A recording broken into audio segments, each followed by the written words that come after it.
If we can tell a story, and we tell story with everything we do in branding, whether it's through our brand identity, through our logo, through the colors, through the fonts, through the images, and the best way through video. So if we can put out a great, strong video where people can actually connect not just to the brand, but to the person behind the brand. I mean, that is the strongest connection that we can make. And if we can make that connection strong, everything else kind of falls into place. Welcome to Storytelling for Engagement, the podcast where we talk about all things creative and content related to make your story unforgettable. I'm your host, Miranda O'Connor from The Art of Storytelling, and I'm excited to start this storytelling journey with you. Today we have Ruth Bay, who is a self-proclaimed branding geek.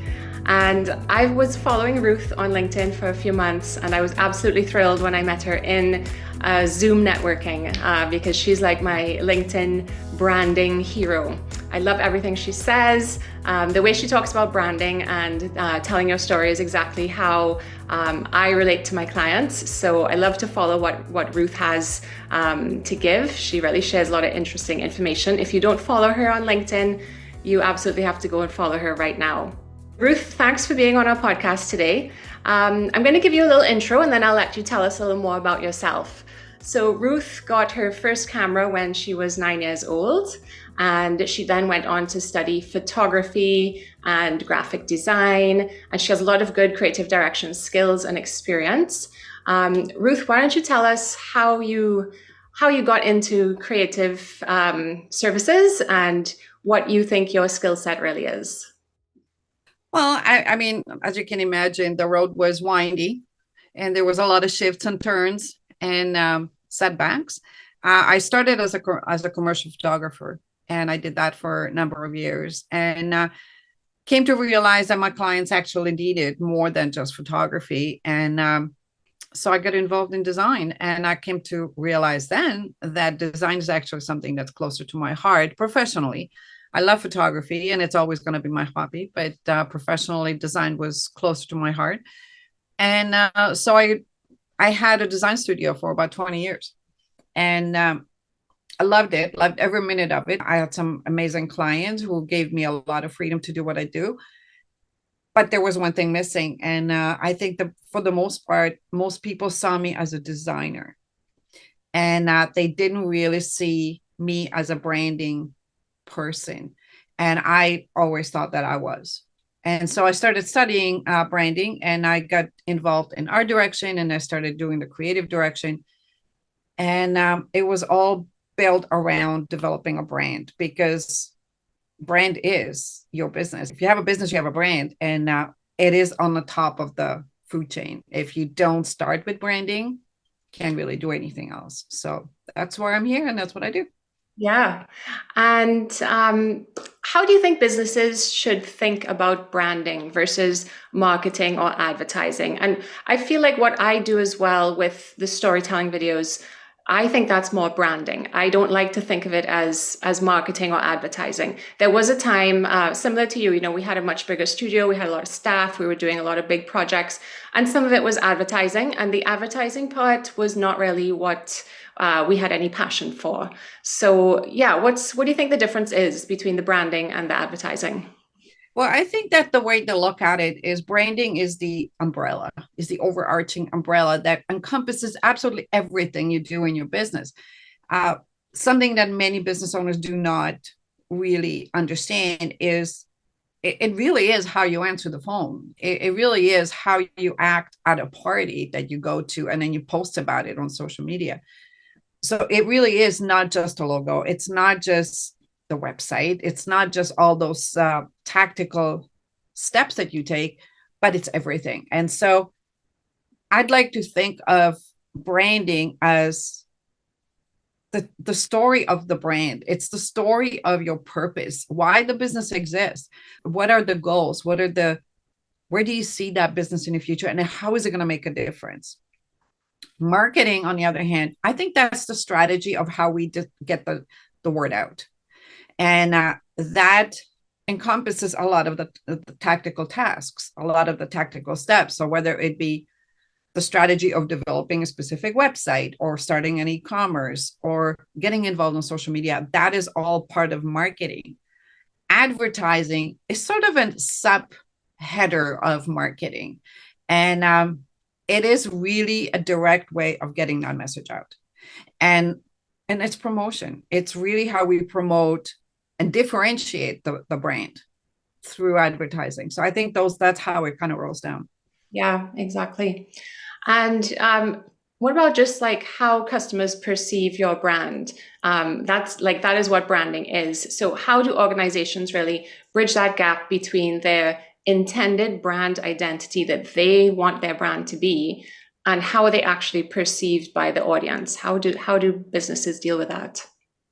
Well, not very well, quite often, actually, which is where you and I come into play. But the biggest point that every business has to really learn and understand before they can do anything else is, who are they talking to? Who is their ideal client? And what is it that they're helping them solve? Once they understand that, so it has to be very human centric. We have to really put our client first. It's not about us. It's not about what we do. It's not about the product we have. It's about the client that we're providing the services to. So that is the first step. It's how you communicate, how the messages go out there. And the messages have to be emotionally grabbing. If we do not connect emotionally, it's just going to go right over their heads. It's not even going to connect. And the other thing that is very important is consistency. If the message is not being consistently put out there through all the different channels, if the visual brand identity is not consistent throughout all the channels, it becomes confusing for people, and it's really difficult to build that trust that we're hoping to build. So I think that those are the 3 points that really companies have to keep in mind. Yeah. Let's talk a little more about the emotional connection and, the humanizing of the brand.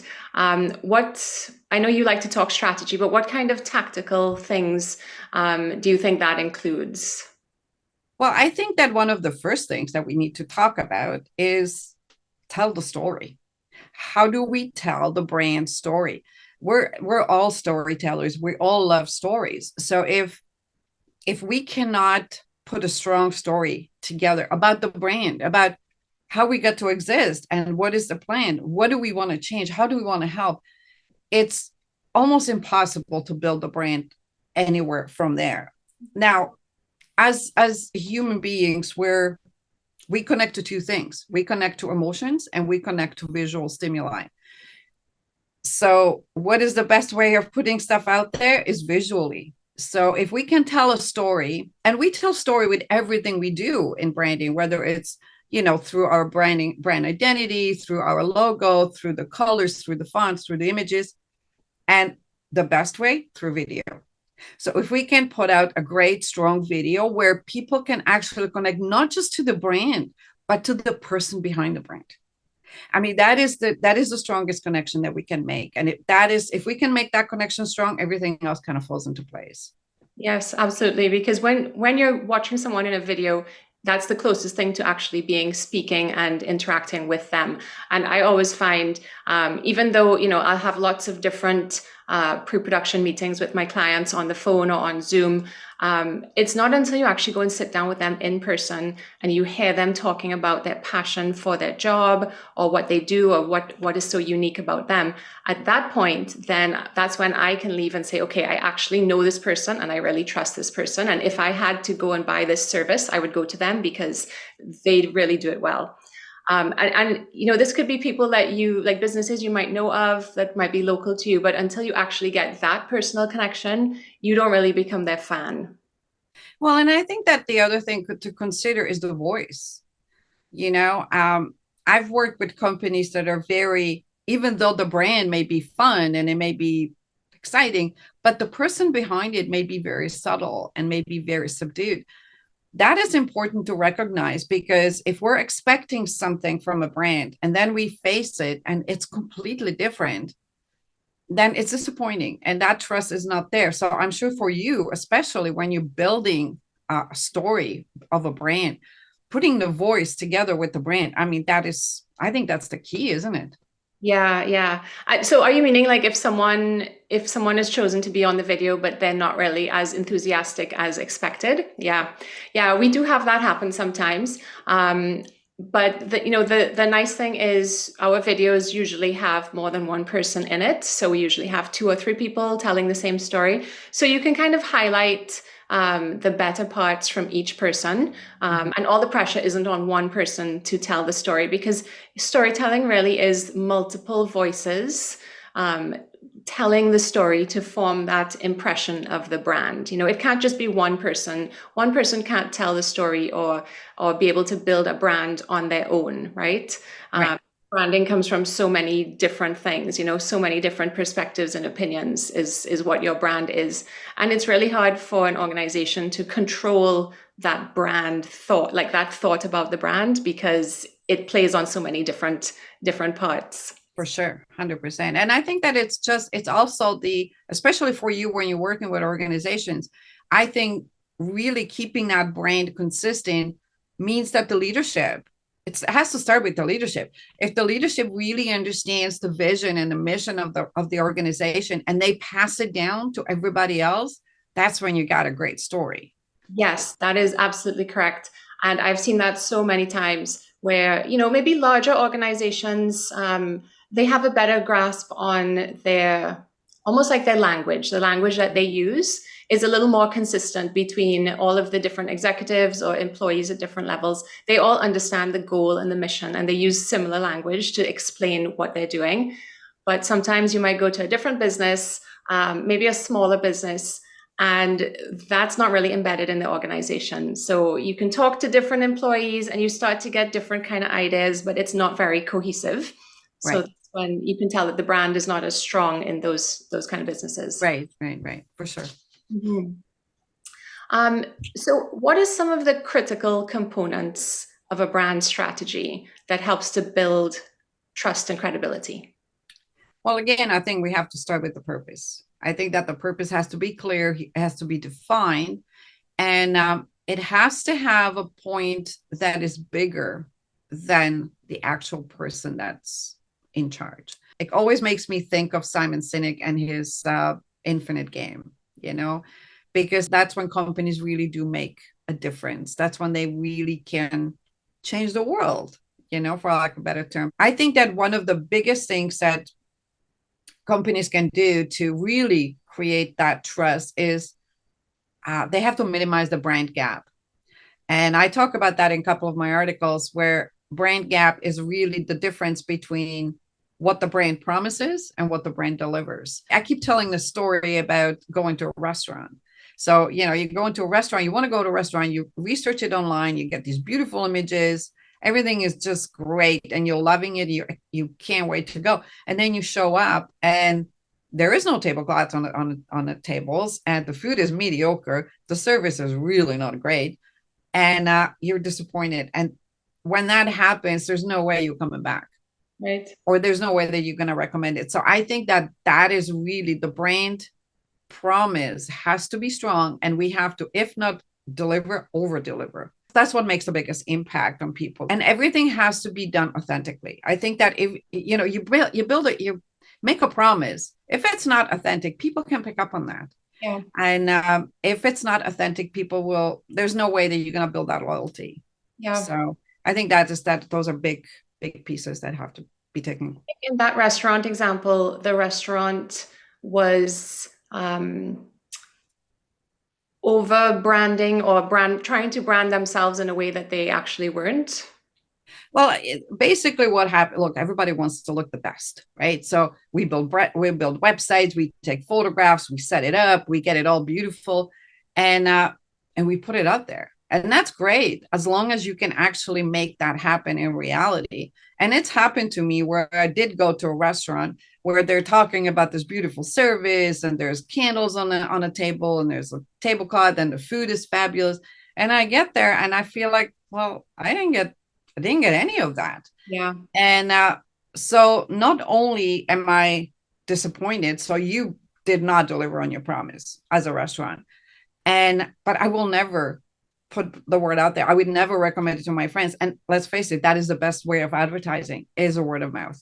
So if we cannot deliver on that, well, then how can you build trust?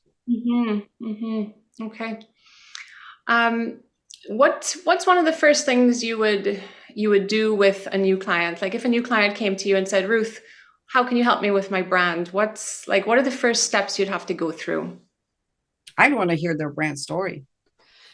I'd want to sit down and I want them to tell me what it is that they're all about. And I don't want to know, I don't want to hear your vision statement. I don't want to hear your mission statement.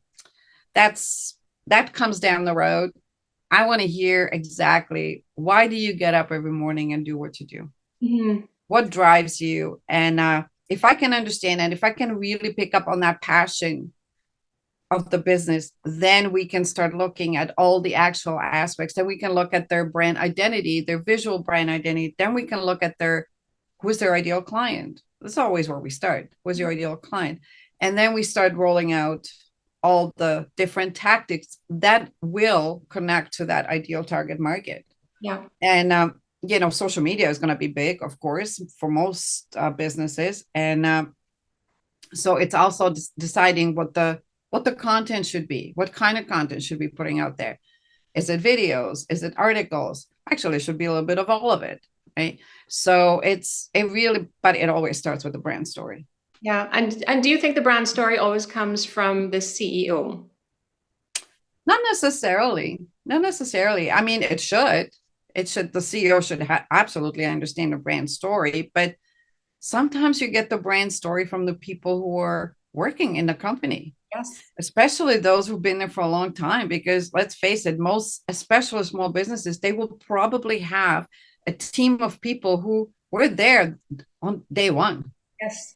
And they can tell the story, and they could probably tell it better than a CEO or a president of the company. Yeah, I think so too. And I think what's interesting for me is when I do multiple interviews with, the owner or the CEO, long-term employees, newer employees, different types of people, is you get different perspectives. And sometimes the CEO is not even aware of those visions and perspectives from the employees. Right.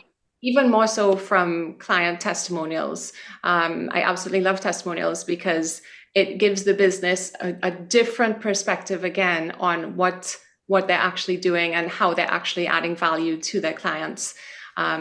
So it's not always the CEO, and I find sometimes the CEO might talk very high level, but not actually understand like the day-to-day personal interactions that the clients are experiencing. Well, I think that what you're saying about testimonials is so crucial, because with testimonials, that's how we learn. That's how we learn. What are we doing right? What are we doing wrong? What could we do better? What needs to change? That's the market strategy that we have to look at, and we have to look at and say, are we still speaking to the right people? And are the employees happy? Because I mean, look, if you don't have a strong culture in a business, it's not the CEO who deals with the client. Yeah. It's going to be the people on the floor who are going to be dealing with the client. So if they're not buying into the purpose of the business, well, the CEO doesn't really matter then. Yeah. And okay, so what about branding or developing your brand story, not just for clients or sales? What about attracting and retaining the right employees? Well, I think that is actually very important. It takes a little different spin, I think. We still have to speak about, why are we doing this? Why does the company exist? What is it that we're trying to do?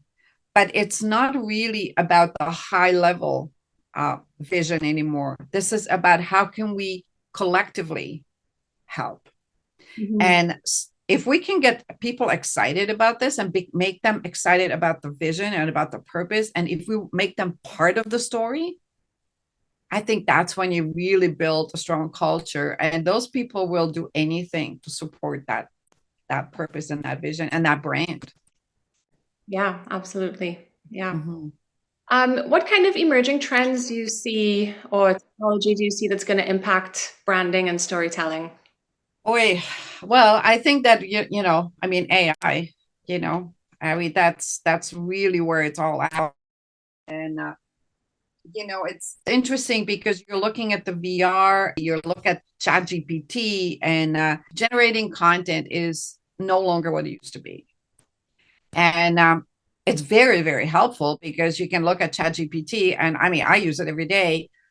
Yep, me too. I don't use it verbatim. I don't do copy paste, but I do use it every day as a source of research. Yeah. And it's a great way to start a content so you don't have to start with a blank page. Correct. I think there's a bit of a danger in that because I think that too many people become reliant on it too much. So and until that kind of shakes out and until that balance is restored, I think we're probably going to be seeing a lot of content that's not very human. But I think that is going to have a really big impact on where we're going forward. Mm-hmm.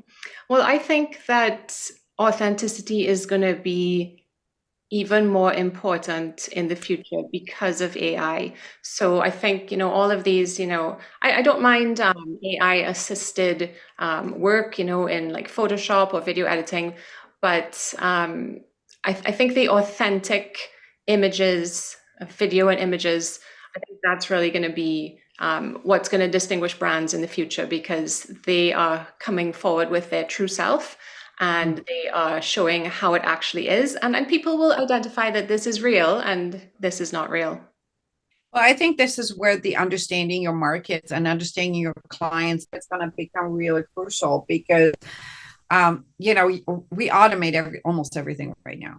Right. And you look at lead generation on social media and everybody automates it. And there's all these offers of people saying, we're going to get you 40 leads a day. Well, yeah, but are they qualified leads? Yeah. And so, sending these automated messages, you can automate. There's no problem with automation, but you still need to make sure that your messaging sequences are connecting to the right people, that they are authentic, and that we have to be careful so we don't lose that human to human interaction. I think that's the key right there. There's some great stuff happening, and there's going to be a lot of more great stuff happening in the future. Yeah, I think so. Mm-hmm. Absolutely. All right, Ruth, I think our time is almost up. Is there anything else you want to add? I just really want to reiterate that, telling stories is a huge, huge part of branding. And we really need to pay more attention to it. And I think business owners do need to pay more attention to, and I think they have to figure out what their brand story is. I think a lot of businesses don't, they just don't know. So, reaching out to someone like yourself who can do the interviews and really dig deep into what their brand story is, I think it's super important. Yeah. And it's good fun too. I love learning about other businesses. Exactly. Yeah. All right. Thanks so much for being on our podcast. Well, thank you very much for having me. And I look forward to talking to you in the future again. And that concludes another episode of Storytelling for Engagement. If you found value in today's episode, don't forget to like and share, and visit our website at theartofstorytelling.com to learn more about video storytelling content.